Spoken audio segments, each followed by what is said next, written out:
in question if certain situations arise. And that's, hey man, that's just part of the game. What can I tell you? Yeah, man, it's crazy. Before we move on, I'm going to remind everybody to hit that like button if you haven't already, and please hit that subscribe button if this is your first time tuned in. We're going to get into a little bit of hip hop. I want to do this bit, Lonzo, continue this bit that we started a couple of weeks ago, where I'm going to give you a famous hip hop line, and I just want you to dissect it and give me your point of view on that specific bar. And tonight we're going to do two lines. That sounded bad. That would have meant something different in the 80s. We're going to do two lines. Tonight we are going to do two lines from one of our favorite artists, one of the greatest MCs to ever touch a microphone, and someone that is very close to you, Ice Cube. Now the first one, Lonzo, is a bar that from a song that we've discussed several times on this platform. But today I want to dissect it, and I want to talk a little bit about it and break the lyrics down. Here the line goes, Lonzo. F the police coming straight from the underground. A young nigga got it bad because I'm brown, and not the other color, so police think they have the authority to kill a minority. Break that line down for me, Lonzo.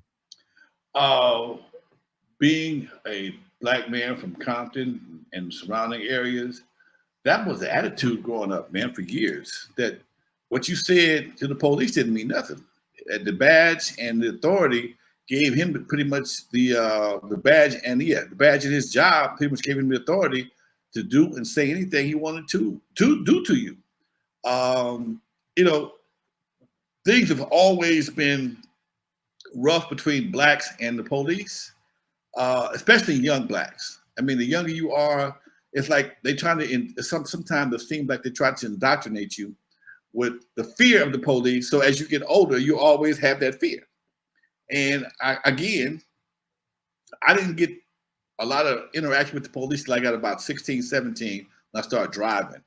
And for them to take my car, literally take everything out my trunk, take my air filter off. I mean, everything out the back seat, anything I had in my car was on the ground. Meanwhile, while they're doing this, you got to put your hand in a hot ass car in 90-degree weather because it's already hot outside and their car will never get cut off, and just be subjected to all type of embarrassing shit, man. And during the crack era, they would make you lift your balls up, pull your pants down, lift your nuts up so they can see if you got weed, crack under your nuts. Oh, it was horrible, dude. That was some embarrassing shit. So, for a long time, I was on the F the police move myself, dude. I'm not lying.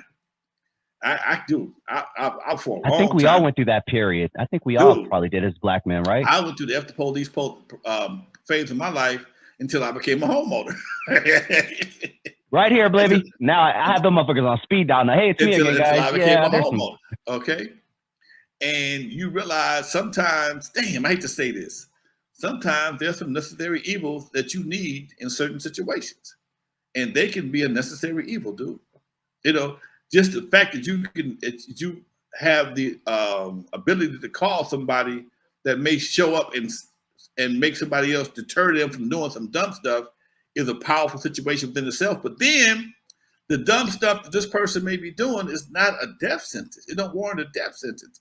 And that's when you start double thinking or rethinking your position. Do I really want to call the cops? I remember one time we had a family issue, man, and I wanted to call the cops because this person was going through some things, and I couldn't call them because I didn't want this person dead. I just want them to leave me alone. But again, when you open up certain doors to Pandora's box, you don't know what you might get. And so we chose to deal with it from a family issue as opposed to a legal issue. Damn. I would love to get your opinion on this before we jump into the next line. 1968, and shout out to 1968. And I appreciate people who, have different point of views. We appreciate people who have different point of views. It's kind of boring to hang around with a bunch of people that agree with you, in my opinion. But 1968 says, have you really ever listened to Eazy E's music? It was all negative. What would you say to that, Lonzo? You know what? A lot of his music was funny. If you listen to Eazy, had a crazy sense of humor. He told stories he told gangster stories about going into court with the submachine Uzi and blah blah blah. Was it negative? It could be. It was different for its time. He was somebody who didn't do a lot of what they said. They just told stories about doing. Look, first of all, ain't nobody in that whole situation no hardcore gangbanger. Let's get that straight. They made up a lot of stories that sound good at that time. They were never supposed to go gold, platinum, radio, none of that. That was never the intention. It happened though. And now that it happened, everybody wants to go back and reevaluate it. It was something that it was shock value. It was Howard Stern with khakis and Levi's and Raider gear on, okay? It was shock value, dude. It was shock value. There was no reality to most of the stuff. There was no reality to Dolomite, Blowfire, none of that shit, okay? It was just something nobody ever done before. Now, everybody does it. Everybody does it. It's become the norm. It was never supposed to be the norm, man. It was just something that people did. Oh, damn, wow, you hear that shit? And it worked for them. You know, those guys wasn't crackheads. Eazy sold a little dope back in the day, but obviously it wasn't meant for him to do. He got out of that shit as soon as he possibly could. Nobody else sold no dope.